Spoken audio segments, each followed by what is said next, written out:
Welcome to the Farming Without the Bank podcast, the show with a no BS approach to money, hosted by a farm strategy expert and authorized IBC practitioner.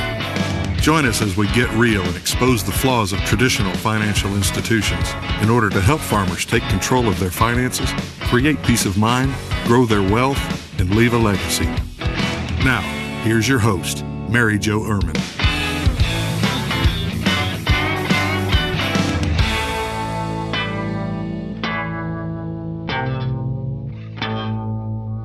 Hello, and welcome to today's podcast.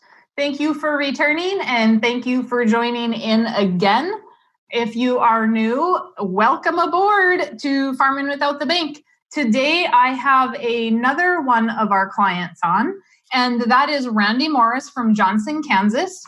Randy has been a client of mine since 2018.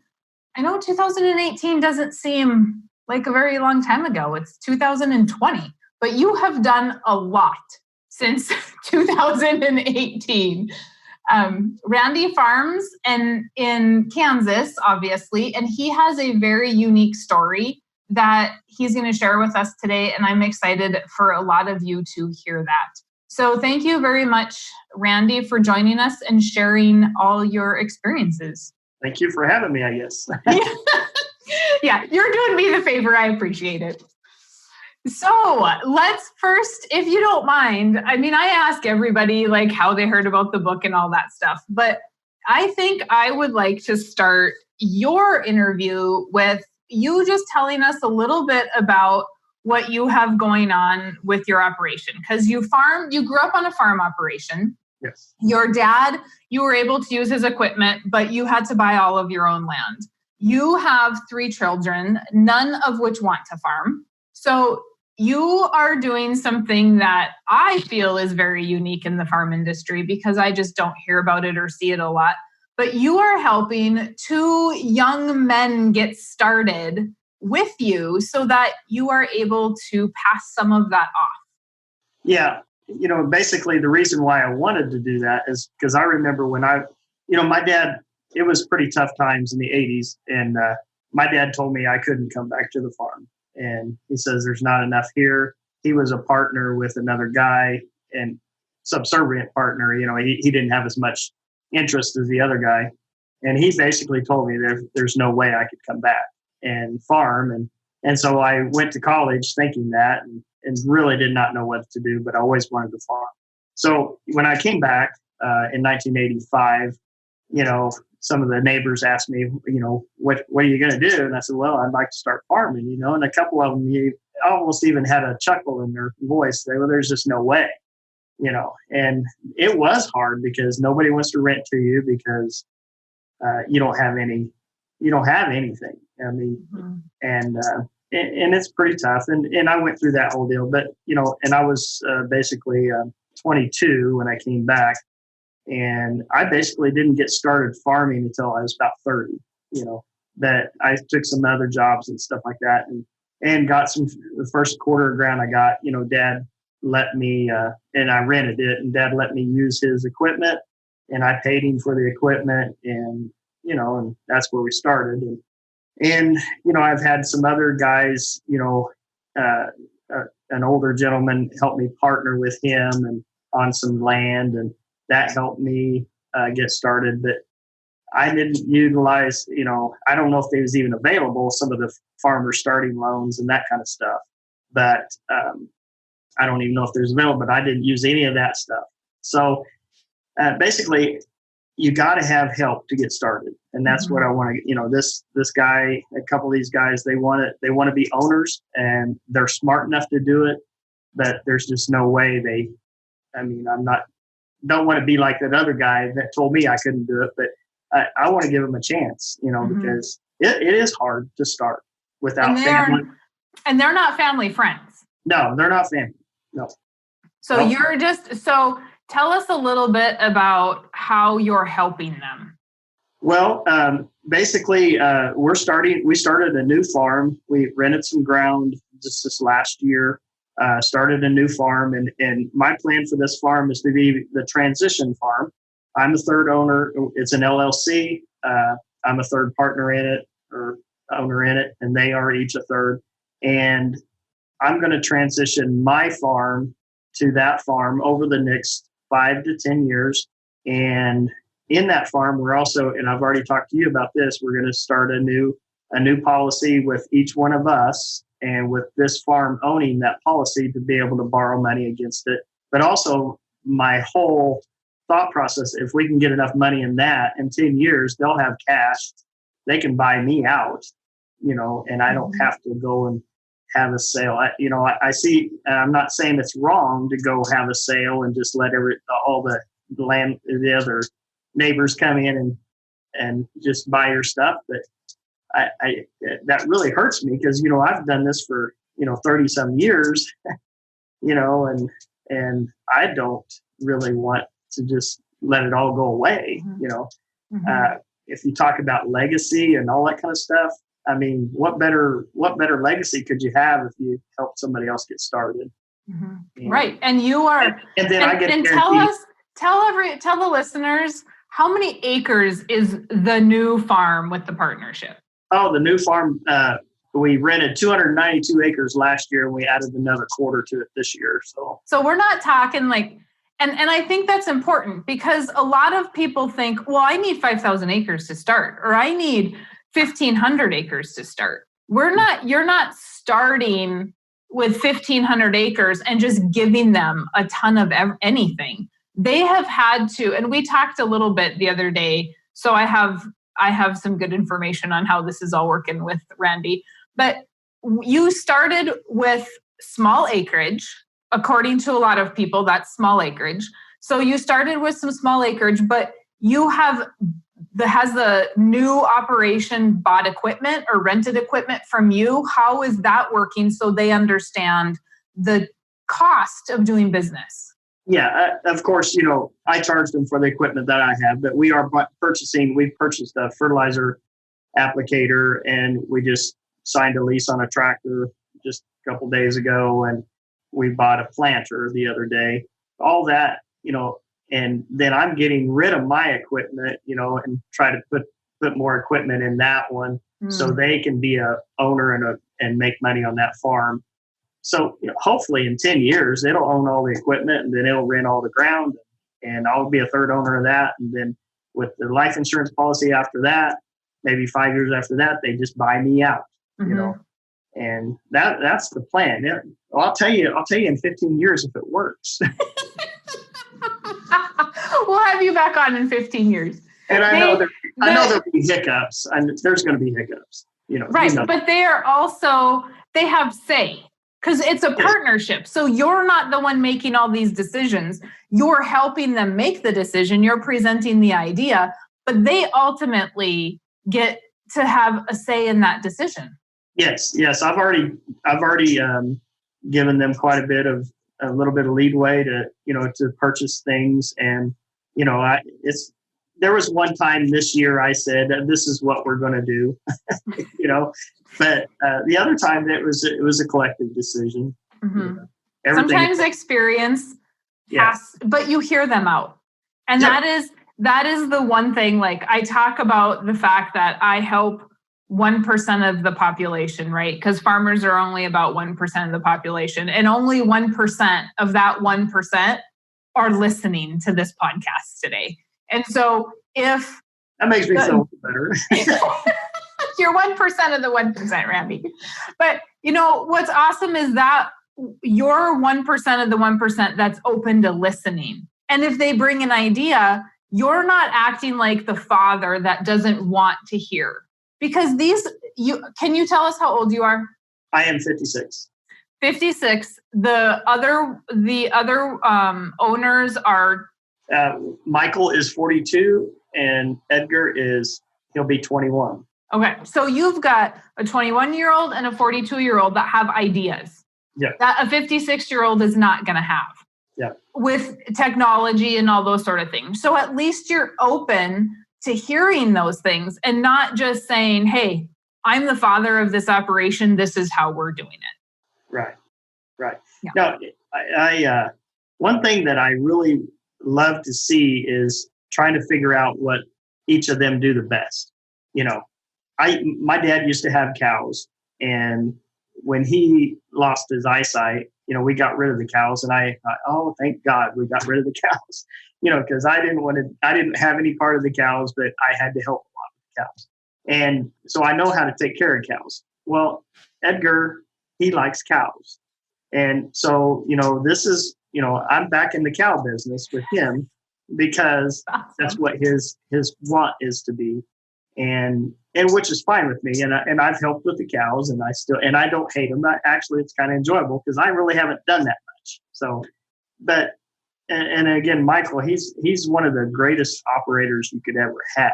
And he is very good at management and getting the most acres on any kind of equipment. I mean, you put him on a piece of equipment and he knows how to get the most acres and how to manage the people. I'd let him manage me and Edgar when we're in the mix of things, and let him tell us what to do and where to set up and what, how to do. And so, and it makes it a lot easier on me. I just, do what I'm told. Mm-hmm. Right. And you had to get there. Because when we talked the other day, you admitted that you've had to give up that control, and that wasn't easy to do, but necessary because you have business partners. Well, actually, after you give it up, it's a lot easier. Yeah. I'm serious. I mean, you don't have to think about all this stuff. Somebody else, and they're doing what they're good at. Mm-hmm. And you're not handing off.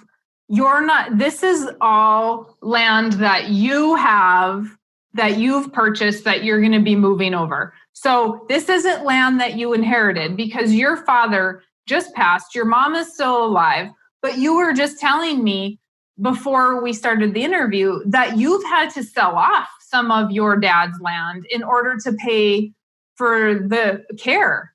Sure. Yeah. Yeah. We ended up selling a couple quarters just to keep them in the assisted living. My mom's not, since my dad passed away, my mom doesn't need to be in the assisted living. They were in the assisted living together, so they could live together. And, it was costing, and they were spending more money than they were bringing in. Mm-hmm. And that's not a good feeling for anybody. Mm-hmm. And so we spent quite a bit of money, their savings account down, and we sold some land, and but it's all fine. That's, we had discussed 20 years ago, probably, about them getting rest home insurance or whatever you call it. Long-term care. Yep. And actually it was the same time that we were, I guess it's probably 15 years ago. It was about the same time I was buying mine, and they elected not to. And we talked about it then and said, okay, now we know when we get into the rest home and assisted living that we're going to have to sell land or do something, sell assets to keep you guys in there. And they said yes. And so they understood it and everything. But when it kind of pushed down the shove, man, it hurt, because they didn't buy this land to sell. Mm-hmm. Nobody buys land to sell. Right. I think a farmer doesn't. Right. And 20 years ago, the care facilities were not charging what they're charging today. No. So 20 years ago, they thought, well, I might have to sell a little bit maybe. And then when we got to where we're at today at $10,000 a month or $11,000 a month, it's going to take a lot more of a sale. And were you able to buy any of that? I bought one quarter. The other quarter we sold outright. Okay. And then we sold the house in the country, just the acreage in the country. We sold it, which that was really a good thing. I mean, it brought more than I thought it should. So it all worked out good. Yeah. Now, tell us how you had businesses all while you have been farming throughout the years, correct? Yes. So just recently, when I met you, you were just kind of getting out of those businesses. So you're done working off the farm, right? Everything you're doing right now is on the farm. Yeah, everything. Okay. I'm a true farmer now. 56, I just now. It only took 30 years. So patient. But I think the other thing that I find very fascinating with you, Randy, is you not only do you understand the benefits or the skills of Michael and Edgar, but you also understand your skills and where you're best suited. And I love the fact that you don't mind sitting in the office and running the business part of it, but you know that if a piece of equipment is being torn apart in the Quonset, you probably should not go there. Like, that's not your best spot to be, because you can admit that that's not what I'm good at. And I'm going to let the people who can tear it apart and put it back together do their job. Yeah. Yeah. If it's wood, I can do wood, but I don't do metal very well. And I think that we need to, and I talked about this, you were at the Farm Finance Conference, and we talked about it's the Colby score that I looked at the Farm Finance Conference, but we talked about our strengths and our weaknesses. And a farm it's a business, just like all the other businesses that you ran. It's a business, and you are letting your business partners do what they're good at. Instead of telling them what to do, they're able to show you, and that's why everything is running better. Every farm operation needs to understand that there are people that have different skills. Maximize those skills. Kind of a funny little deal. The other day I was telling one of them, I said, we bought this new planter, and I said, really to make this work, we need to plant about 4,000 acres, and I said, it's all going to be on you. And he just got a smile on his face and said, okay, and so, and that makes you feel good whenever you think, okay, he's ready to do this, mm-hmm. Instead of, you say, hey, you tell somebody that doesn't have an investment in it, say, hey, we're going to plant 4,000 acres. They go, oh, man. Right. More work. Yeah. Right. More work for less pay, or more work for the same pay, or whatever. It's just more work, but having a stake in it. And that's the thing too. Anytime we made we have agreed, the three of us, we have agreed that whoever's running that piece of equipment, we're all thirds, but whoever's running it gets a acre bonus to run it, and so that keeps that person saying, I'm going to work a little hard, mm-hmm. and that kind of incentive, so. Yeah. To do some custom farming, to get out into the community, to talk to people, and to take pride in what you're doing. I'm sorry. To get up at 5 in the morning. Right? Yeah. That's awesome. I absolutely love what you're doing, because so many times we don't have a farm to pass off to somebody, because maybe the kids don't want to farm. And not only have you said it's okay that my son doesn't want to farm, but I'm still going to help somebody else that wants to. And we see so many people that are in their 60s and 70s that say, well, now I don't have anybody to pass it off to. When at 50, they knew that person wasn't going to come back. So why not start that process like you are in your 50s, so when you get to your 70s, you have a plan, rather than saying, well, I guess I don't have a plan and I'm 70 and I'm going to have to sell it to the neighbor. And do I want to sell it to the neighbor? Because all of these years, I didn't want the neighbor to get bigger than me, but I didn't put a plan in place. And I hear so many times, these young people don't want to farm. Oh, BS. I am calling 100% BS on that, because they do. So many young farmers want to farm. They can't find a mentor. And farmers like yourself are being the mentor. And it's so awesome to see. So awesome to see. I hope it all works, but I think it will. Yeah. Well, we'll know in 15 years. Yeah. well, maybe we'll have periodic updates. Yeah, while you have your yearly meeting, we'll have your yearly interview. How's it going? Anybody killing anybody over there? Yeah, we're supposed to have our meeting today, but one of them's sick today. We're having a big crud, so. Oh, yuck. So I said, no, I don't want to get in the room by yourself with you. You can call in and be part of the meeting, but you aren't coming here in person. That's awesome. Okay, so how did you heard about the book in late 2017? Yep. Because I looked, and that's when we had our first meeting, was late 2017. What did you think when you first read it? My first thoughts, this is really way too easy. It really made me think about the value of $1.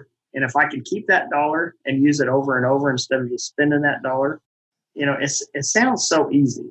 Mm-hmm. And it's not easy because it's hard to keep your money in and out. It's hard to keep it, when you get the big dollars, to get it back into the, I use mine from operating mostly. And so one of the biggest trouble for me is, I borrow that money, and then I want to pay it back, with interest that I charge myself, and I have a little counter on Excel spreadsheet to do that. But I think, well, shoot, I'm just going to borrow it back in another month, probably, because I'm going to need it again, but, and that's the hardest shit for me to put back in there. Mm-hmm. But, it's working fine, Mm-hmm. and it's just as soon as I read it the first time, I thought, man, I should have read it. I got it probably in early winter, or probably February, March. I got that book February, March of 17. I don't know when I read it for sure, but I bet it was in September, October when I read it. Yeah, we met in October. Okay. And I think as soon as after I read it the second time, I got a meeting with you, Mm-hmm. and but I waited 6-8 months to read it because, I just put it off. But so did you read Nelson's book right away as well? No, I didn't read it till I got it down there when I went to Nashville. Oh, okay. Yeah, we went to Nashville. Mm-hmm. But you went home from Nashville. So you read my book. We started a couple policies just on you and your wife, which is normal. Mm-hmm. And then you came to the Farm Finance Conference. Mm-hmm. You met Nelson. You went home with more books. And I remember you calling and saying, we need to start another policy. And I thought, this guy has lost his mind. Like, we just started policies. Why is he starting another one? But you started because you read more. So you were far more educated, and you said, oh my gosh, now I see. Now I see how I can be using it. Well, I started the other policy because basically we did the 529 college investment plans, for the kids. And that's a great tool. I'm not dogging it at all, but it is on the stock market, and the stock market has been awesome for the last how many years? You can't argue against that, but it does kind of scare you a little bit, and I started saying, well, I'm putting this money in these 529s. Why don't I put that into a policy? And then guess what? When it's all over and I got my kids done and I pay back the loan, I can still use that money. Mm-hmm. It's still my policy. Mm-hmm. And I'd already been stuck once with the needle for the other deal. So it was, what was it? Is it 6 months? That's good. Yeah. For? Yeah. So your blood work is good for 6 months. Yeah. I hurried and got that done so I didn't have to get stuck, because I don't like needles very well. But. Oh, that's awesome. But now you've paid now. Granted, your son got some scholarships and some grants and stuff, I think, but you've paid for his tuition. He's out of college now. The policy is all paid back and ready for the twins. Yep. Yeah. And we'll still be putting in the same amount of money, and mm-hmm. The twins have call it 529s, ready too, and we'll use them first and fast them first, and then. I think if my math is correct, and I think it is, and they're smart kids, they'll get about as many scholarships as my son got. And I think I got him out of there without, I got Ryan out without any debt, and he didn't have any debt, and I'll have the girls out of mm-hmm. without any debt. And, that's what I told you one day. I said, you just need to write a new book and say, not farming without the bank, but putting your kids through college without the bank. Yeah, and I have in my Wealth Without the Bank or Wall Street book, I actually have scenarios in there about what it costs to send your kids to college with cash and why you do not want to do that. So if you want to pay for it like you did, fantastic. But let's put it in the policy first, borrow against the policy, and then pay for the kids to go to college. Because now you still have your money and it's still working for you. And paying cash would have eaten away at your retirement. So now the kids would have been like, well, geez, Dad, now we got to sell land for you to retire, and now you have all of that. And if you wanted to have Ryan pay you back, you could have done that. And you could have made him pay that loan back for the little bit that he borrowed. is that an option for him to pay me back? I didn't know that. Oh, yeah. Yeah. So that's because you're so nice, Randy. Yes, it's just a contract between you and Ryan that says, hey, I paid $5,000 for your tuition. No, I'm going to charge you 7% interest on it. So now he could pay you. And a lot of parents don't want that, right? Which is great. I don't care what you do. But at the end of the day, does it matter if Ryan pays 7 or 10 or 15% interest and pays you back? Because it all's back into his estate anyway. I mean, it's not like you're going to leave it to somebody else. He's still going to benefit from it down the road. Yeah. And he just graduated and all this, he's got his new job and everything, but we still have, he is going to get on and get his own policy. I mean, he's buying into this too. Yeah. And he's even a banker. So. Yeah, I know. I was just going to say, and he works at the bank. Yeah. But when Ryan leaves the book on his desk, like I'll send him some treats or something. Like we don't want him to get fired, but just accidentally left the book on his desk. Some client left it there. When I read Nelson's book, we was actually reading those books on the way back from on the airplane. Angela read one and I had read one on the way back. So what made me think about the college deal was when Nelson was talking about, you can do your car insurance like this, you can do everything like this, and you start thinking, man, this just opens it up. How much money do we spend, giving it to somebody else, and if I can keep my money and get it in there and then borrow it against it, I hope someday I can do my car insurance. Yep. And it's, when you really start to understand it, you understand why he calls it infinite banking. Yeah. Because whatever you think you can do with it. It is absolutely infinite. It's money flows. And we have to, once we understand that, you're like, oh my gosh, I can run this through and I can run my taxes through and I can run, I mean, I have colleagues that have clients that run payroll through it. And so you're running, there we go. Just gave Randy a new idea. Running payroll through it. So you can do, or bonuses or whatever, you can do whatever you want through it. You just have to understand really how it works. Some of those strategies get fairly complicated. Yeah. But you can it's still a great strategy. Yeah. Were you at all, so when you read the book, you thought, oh, this is too easy. So were you at all concerned? And did you ask other people about, God, this just sounds too good to be true. Like this lady's going to jail, I'm pretty sure. Were you trying to go out and talk to other people and verify it? And if you did, what kind of feedback did you get? Oh, sure. Yeah. Well, the last person you want to go talk to is your broker for your IRAs and all that kind of stuff. He thought I was dumber than a box of rocks. But, and then with the passion that he had against it, you just start thinking about why in the world is he so, it's a good business. I'm not dogging anybody for making money. So, but, why are they so passionate about you not doing this? Because they're making a lot of money off it. And I understand. And, I had all those, the Roth IRAs and the IRAs, and we had some cash value, stuff, that were in different, I can't even remember what they were. You remember? Were they? Universal Life you had, right? Yeah. But, and we got those out and, and it, unfortunately it kind of broke a friendship there, which, is still okay. He'll still answer my phone call, which is nice. Well, that's good. Yes. But anyway, I'll forget the question. Yeah. Well, that just the pushback that you were getting from people, but that is a great indicator though of what we're up against. I mean, I have some people that their financial advisor will stop answering the phone. Yeah. And so they're kind of left on their own. But did he ever, and I'm sure he's a very nice person, but did he ever go and look at the book and look at the numbers and try to educate himself on what you were doing? I don't know.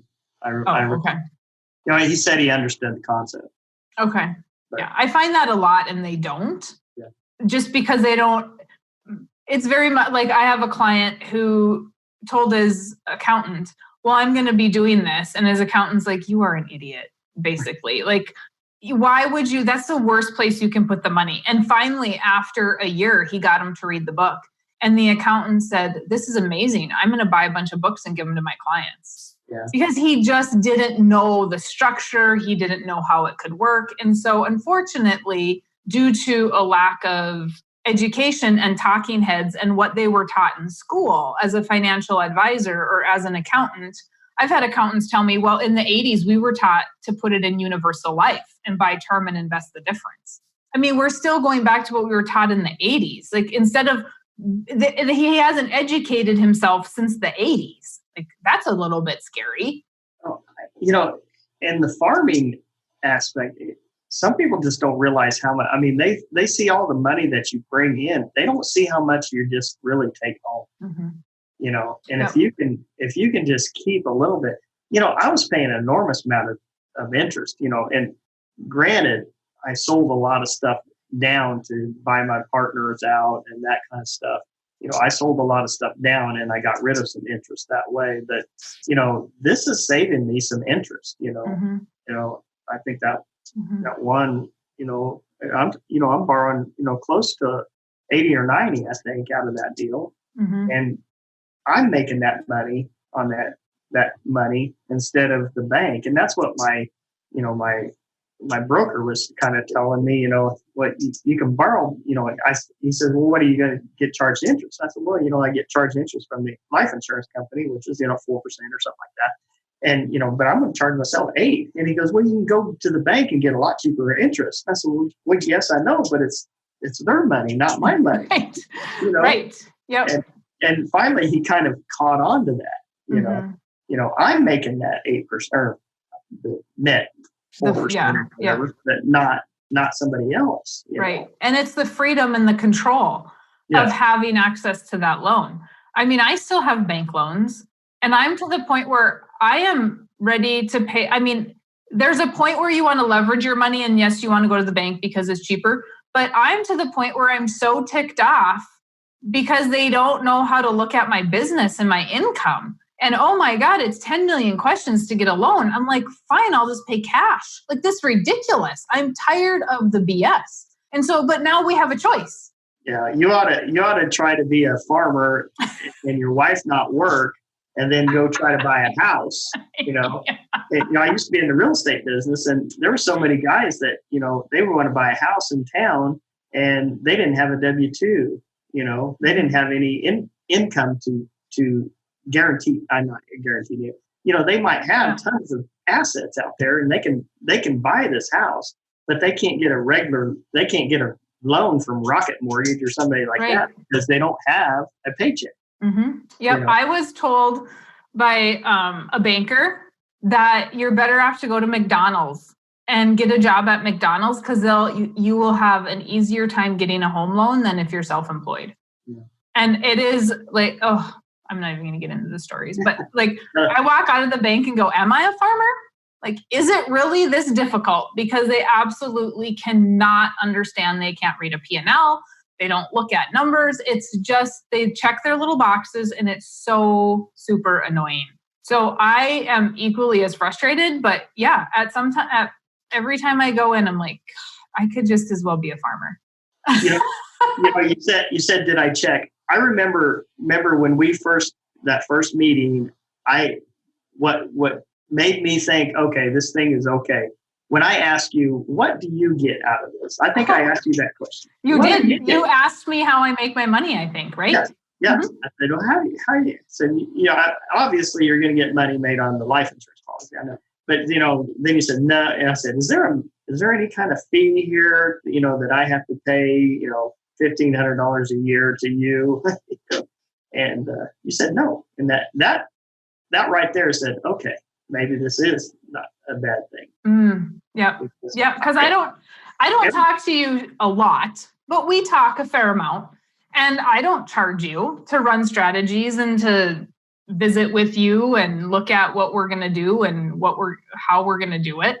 It's part of the commission that I get from the policy. But right. I do not People are scared to ask that question. And I always kind of giggle because I'm like, I'll tell you how I make my money. I'll even tell you how much I make. Like, I don't care. This is how I make. Everybody makes money. That would be like me saying, Randy, how much money did you make per bushel hauling your grain in? Like, we all make money. We're all selling something. Sure. And we have to survive, to be able to buy the next thing. The world works. Yeah. I am a super frugal German, so I wouldn't want to pay somebody a yearly fee to talk to them either. I'd be like, yeah, no thanks. That's the biggest struggle the farmer has right now is everybody wants a piece. Mm-hmm. We had high prices 5 or 6 years ago and the prices haven't come down. Everybody wants their piece. Mm-hmm. Yep.